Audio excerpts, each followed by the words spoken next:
अस्सलाम वालेकुम, कैसे हैं आप सब। आई होप कि आप सब लोग ठीक ठाक होंगे और वेलकम है आप सबका आपके अपने YouTube channel my own garden पे। आज जो वीडियो की शुरुआत है वो इस गार्लिक लिली के बहुत खूबसूरत पर्पल फ्लावर्स से मैं कर रही हूँ और ये इस टाइम पे मेरे गार्डन में ब्लूम कर रहे हैं। गार्लिक लिली को बल्ब से बहुत आसानी से आप लगा सकते हैं और ये एडिबल भी है। मुख्तलिफ़ जो रेसिपीज़ होती हैं उनके अंदर जो है वो इसका इस्तेमाल किया जाता है। तो माशाल्लाह से काफ़ी अच्छी जो है ग्रोथ प्लांट्स की चल रही है। हालांकि हमारे यहाँ जो है वो बारिशें नहीं हो रही। जो स्टार्ट में सिर्फ 2 बारिशें हुई थी, उसके बाद से बादल वगैरह आ जाते हैं, कभी कभी हवा भी चल जाती है, लेकिन ये है कि बारिश वगैरह अभी तक स्टार्ट नहीं हुई। और मेरा इरादा था कि कुछ सीड्स जो समर्स के मेरे पास पड़े हुए हैं वो मैं लगा दूं, लेकिन ये है कि बारिशों का इंतज़ार है। तो आज एक मरते हुए प्लांट को हम बचा रहे हैं और ये जो प्लांट आप देख रहे हैं ये सेंसवेरिया फैमिली से बिलोंग करता है। और अगर मैं इसका नाम गलत ले रही हूँ तो उसके लिए पेश की माज़रत। इसे मेसिसोनिया वेलफिन कहा जाता है और साथ मैंने तस्वीर इसीलिए इसकी लगाई है ताकि आप लोगों को क्लियर हो जाए।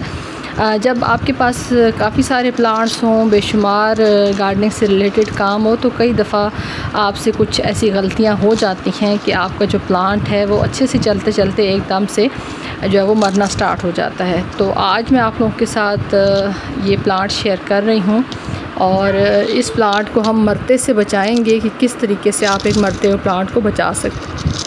वैसे तो जो सेंसवेरिया हैं या सेंसवेरिया की कोई सी भी वैरायटी है वो बहुत ज़्यादा हार्डी प्लांट्स होते हैं, लेकिन बहुत ज़्यादा जो हार्डी प्लांट्स होते हैं उनको भी जो है वो केयर की ज़रूरत होती है। ये नहीं होता कि उन प्लांट्स की हम बिल्कुल केयर करना छोड़ दें और कहें कि ये तो हार्डी प्लांट्स हैं, इनको तो कुछ नहीं होता। लेकिन ये जो इशू आया है मेरे साथ, ये मेरी केयर ना करने की वजह से आया है और अब मैं इसको जो है वो सुधारने की कोशिश कर रही हूँ। ट्राई करूँगी कि ये प्लांट जो मेरा सेफ़ हो जाए। एक और पॉट के अंदर मैंने सॉफ़्ट सॉइल ली है। सॉइल मेरी वो वाली भी सॉफ़्ट थी, लेकिन मैं आगे चल के आपको बताती हूँ कि उसमें क्या इशू आया है। सेंसवेरिया के लिए हमेशा सैंडी सॉइल का इंतखाब करें क्योंकि ये ओवर वाटरिंग को भी पसंद नहीं करते। यानी ये वो वेराइटीज़ होती हैं जिनको आप डेली बेस पे पानी ना दें तब भी ये बहुत अच्छे तरीके से चलते हैं। वीक में या 4-5 दिन के बाद एक दफ़ा आप इसको पानी दे दें तो इसके लिए काफ़ी है। दूसरा ये है कि इनको किस तरह की लोकेशन में रखें, क्योंकि ये जो मेरा पॉट था ये ऐसी जगह पे पड़ा होता है जहाँ पे धूप आती है और सेंसवेरिया को बहुत ज़्यादा धूप पसंद नहीं है। ये इंडोर में ज़्यादातर लोग जो है वो लगाते हैं, लेकिन क्योंकि ओपन टेरेस है तो बेशुमार प्लांट्स होते हैं मेरे पास, तो हर प्लांट को ग्रीन नेट के नीचे रखना मेरे लिए पॉसिबल नहीं होता और इसी वजह से अक्सर जो मेरे प्लांट्स हैं वो ख़राब भी हो जाते हैं। दूसरा, हमारे यहाँ जो है वो बहुत ज़्यादा जो एरिया है वो बहुत ज़्यादा तेज़ हवाओं वाला एरिया है, तो यहाँ पे बहुत ज़्यादा तेज़ झक्कड़नुमा आंधियाँ जो है वो आती हैं, तो उसकी वजह से काफ़ी ज़्यादा ग्रीन नेट जो है वो भी कई दफ़ा नाकाम हो जाता है। तो अभी इसका रूट बॉल मैं निकाल के आप लोगों को दिखाती हूँ। सॉइल अगर आप चेक करें तो सॉइल अभी भी सॉफ़्ट है, यानी सॉइल के अंदर किसी किस्म का कोई प्रॉब्लम नहीं है। लेकिन जो प्रॉब्लम है वो एग्जैक्ट ये प्रॉब्लम है कि इसके अंदर जो है वो प्लांट को अच्छे से न्यूट्रिशन नहीं मिल रही थी। लेकिन अब जो है वो इंशाल्लाह इसको बेहतर करते हैं और मज़ीद इसके जो प्रिकॉशन हैं या एहतियाती तदाबीर है वो करते हैं, क्योंकि मिट्टी जो है वो सैंडी सॉइल थी। वो मुझे पता है कि इन तमाम प्लांट्स के लिए सैंडी सॉइल की ज़रूरत होती है और प्लांट के बचने के चांसेस हैं, क्योंकि इसके अंदर जो इंडिकेट हो रहा है वो ये हो रहा है कि इसके अंदर बेबी पप्स जो है वो निकल रहे हैं। वेलफिन की जो ये वैरायटी है इसके अंदर जो है वो ग्रोथ तो अच्छी होनी चाहिए थी, लेकिन क्योंकि मेरी अपनी एक गलती है जिसकी वजह से ये मेरा प्लांट जो है वो इस कंडीशन में पहुंचा है, तो अब इस गलती को मैंने ही सुधारना है। अब इसको जो है वो अलग अलग करेंगे और जहाँ जहाँ से इसके रूटेड प्लांट जो है वो इस तरह से देखिए, अगर एक छोटी सी रूट भी इसके साथ आ गई है तो समझिए ये प्लांट जो है वो आगे अच्छी ग्रोथ चलता रहेगा। तो अब इसके लिए सबसे पहले सॉइल बनाएंगे। सॉइल को थोड़ा सा मज़ीद सॉफ़्ट करेंगे, थोड़ा इसके अंदर फर्टिलाइज़र ऐड करेंगे और इस गर्मी के मौसम में भी आप कौन सा फर्टिलाइज़र जो है वो अपने प्लांट्स को दे सकते हैं। जैसे यहाँ से देखिए ये इंडिकेट कर रहा है कि यहाँ से इसके ऊपर से प्लांट तो ख़त्म हो चुका है, लेकिन इसके साइड से बेबी प्लांट्स जो है वो निकल रहे हैं। तो अगर इसमें मज़ीद जो है वो मैं तकरीबन 20-25 दिन देर कर देती तो शायद ये मेरा प्लांट जो है उसके बचने के चांसेस ना होने के बराबर होते। लेकिन ये है कि हार्डी प्लांट्स को लगाने का एक फ़ायदा ये होता है कि अगर आप थोड़ी बहुत उनके ऊपर तवज्जो दें तो वो आपके पास माशाल्लाह से अच्छी ग्रोथ करते हैं। और ऑनलाइन ये मैंने प्लांट्स कुछ साल पहले मंगवाए थे, तो अब इसकी अगर प्राइसेस आप चेक करें तो अच्छी खासी महंगे प्लांट्स हैं। तो अब इसके अंदर जो है वो मैंने सारी जो पॉट के अंदर से मट्टी थी वो निकाल ली है। और मेरे इन प्लांट्स की ख़राब कंडीशन की वजह बनी है पॉट, यानी गमला था छोटा और इसके अंदर प्लांट्स थे काफ़ी सारे, तो प्लांट्स को अच्छे से न्यूट्रिएंट्स नहीं मिले, जिसकी वजह से प्लांट जो है वो पहले तो अपनी ग्रोथ जिस तरीके से उससे हो सकता था वो करता रहा, लेकिन एक हद के बाद उसके जो ग्रोथ थी वो बिल्कुल रुक गई और प्लांट जो है वो अब मरने की तरफ जो है वो उसने जो है वो अपना सफ़र शुरू कर दिया था। लेकिन ये है कि अल्हम्दुलिल्लाह अभी जो है वो टाइम था, तो इसी तरीके से इसके जो पप्स हैं सबसे पहले उनको अलग करेंगे ताकि पप्स को अलग से एनर्जी मिले। उनको जो है वो इस फ़र्टाइल सॉइल के अंदर जब हम लगाएंगे, इसके अंदर जो है वो सैंड के अंदर किचन वेस्ट की कंपोस्ट जो है वो मैंने ऐड की है, यानी गार्डन सॉइल और किचन वेस्ट कंपोस्ट के अंदर मैं इन प्लांट्स को अब दोबारा से लगा रही हूँ। और ये है कि अब आगे इसको ग्रो करने के लिए आपने ये करना है कि इसको लगाने के बाद अब शेडी प्लेस पे रखना है, क्योंकि ये जो प्लांट्स हैं ये बहुत ज़्यादा धूप को पसंद नहीं करते। अगर आप इसको ऐसी जगह पे रखेंगे कि जहाँ पे काफ़ी टाइम सूरज की रोशनी रहेगी तो फिर प्लांट्स कुछ टाइम तो इसको बर्दाश्त करेंगे, उसके बाद इसके जो पत्ते हैं वो जलना स्टार्ट हो जाएंगे।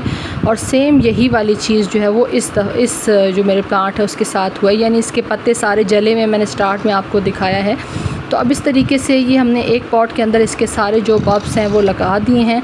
अब मज़ीद इसके जो पॉट्स हैं वो रेडी करते हैं और इनको अलग अलग करके तो मैं आप लोगों को आगे बताती हूँ कि मैंने इसके साथ क्या करना है। जो सॉइल पॉट में से निकली थी उसी के अंदर जो है वो मैं ऐड कर रही हूँ पत्तों की खाद, और ये बेस्ट फर्टिलाइज़र है गर्मियों के मौसम में अगर आप कोई भी प्लांट की रीपॉटिंग कर रहे हैं रेनी सीज़न में।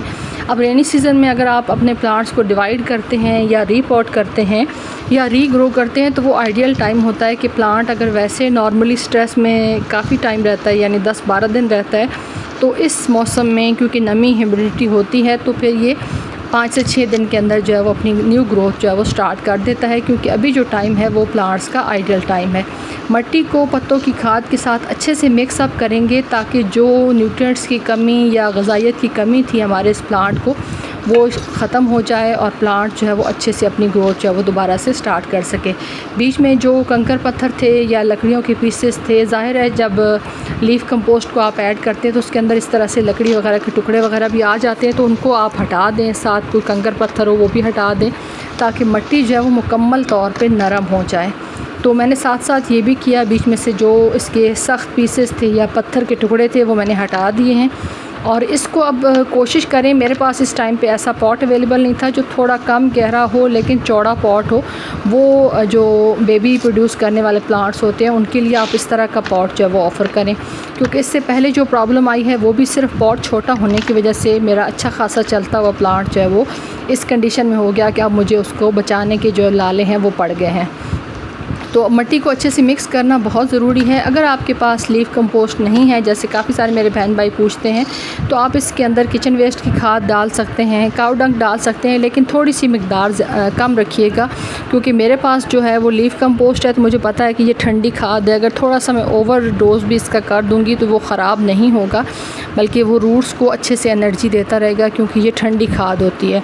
लेकिन काऊ डंक या वर्मी कंपोस्ट या किचन वेस्ट की जो खाद है उसकी एक लिमिटेड अमाउंट जो है वो आप रखें, क्योंकि अगर ओवरडोज उसका करेंगे तो गर्माइश की वजह से जो प्लांट्स की रूट्स हैं वो सबसे पहले जो वो जलना स्टार्ट होती हैं और उसके बाद जो आपका प्लांट है वो सर्वाइव नहीं कर पाता। तो अब अच्छी तरीके से इसको इसके अंदर फिलअप करने के बाद जो एक्स्ट्रा इसमें से कचरा वगैरह था वो मैंने हटा दिया है और अब इसको अलग अलग करेंगे। जैसे ये देखिए, ये एक फुल प्लांट है, सिर्फ इसके पत्ते जो हैं वो ऊपर से ख़राब हो गए थे। तो अब इसको जो है वो इस तरीके से जैसे हम बल्ब से प्लांट्स लगाते हैं सेम उसी तरीके से आप इसको भी ग्रो करें और ये समझें कि हम जो है वो स्नेक प्लांट को बल्ब से ग्रो कर रहे हैं। तो अब इसके जो ये वाला बल्ब है ये भी देखिए, इसके अंदर भी न्यू शूट निकल रही है और इसको भी हम इसी के अंदर लगाएंगे ताकि इन फ्यूचर इसकी अच्छे से ग्रोथ हो। जब इसके अंदर जो है वो मज़ीद नई ग्रोथ स्टार्ट हो जाएगी तो फिर आप इसको इस तरह से रिपोर्ट कर सकते हैं। फ़िलहाल मैंने जिस तरह बल्ब लगाते हैं उसी तरीके से इसका पूरा जो है वो इसके अंदर बल्ब आप कह सकते हैं वो मैंने रूट सारी इसके अंदर कर दी थी और मट्टी ऊपर से अच्छे से डाल दी थी। तो अब एक और पॉट में ले आई हूँ सेम इसी सॉइल मीडिया के साथ, उसके अंदर भी जो इसके पत्ते हैं जो प्लांट्स हैं वो इसके अंदर लगा रहे हैं। जो बिल्कुल ड्राई हो गए थे उनको मैंने जो है वो हटा दिया है। थोड़ी बहुत जो अफेक्टेड लीफ हैं उनको जो है वो आप जब प्लांट आपका नई ग्रोथ स्टार्ट कर दे तो आप उसको कट कर दें। एक्स्ट्रा जो बर्डन है वो प्लांट के ऊपर ना डालें क्योंकि प्लांट ऑलरेडी काफ़ी स्ट्रेस में है, तो इसको मज़ीद अगर आप स्ट्रेस देंगे तो काफ़ी ज़्यादा जो है वो प्रॉब्लम आ सकती है और जो हमारी कोशिश है प्लांट को बचाने की वो अच्छे से नहीं हो पाएगी।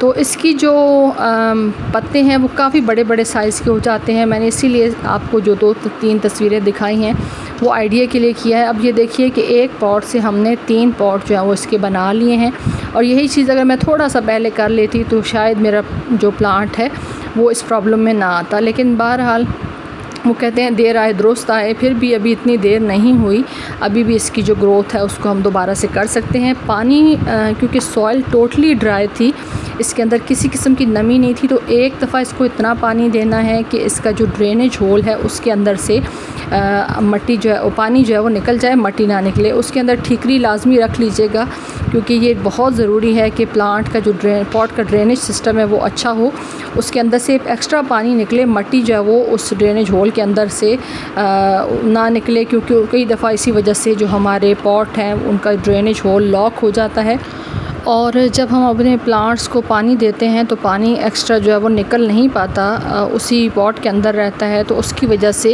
एक टाइम के बाद उसके जो प्लांट्स की रूट्स हैं वो गलना स्टार्ट हो जाती हैं। तो सबसे मेन चीज़ मैंने पिछली वीडियो में भी आप लोगों के साथ शेयर किया है कि अपनी सॉइल जो गार्डन सॉइल है वो और सैंड को मिक्स करके एक अच्छा सॉइल मीडिया बनाएं ताकि आपके जो प्लांट्स हैं वो अच्छे तरीके से ग्रोथ करें। अगर सॉइल मीडिया अच्छा होगा तो समझे आपने 80 से 90% अपने जो प्लांट्स के रिलेटेड प्रॉब्लम्स हैं उनको सॉल्व कर लिया है। वीडियो अगर आपको अच्छी लगे तो वीडियो को लाइक कर दें।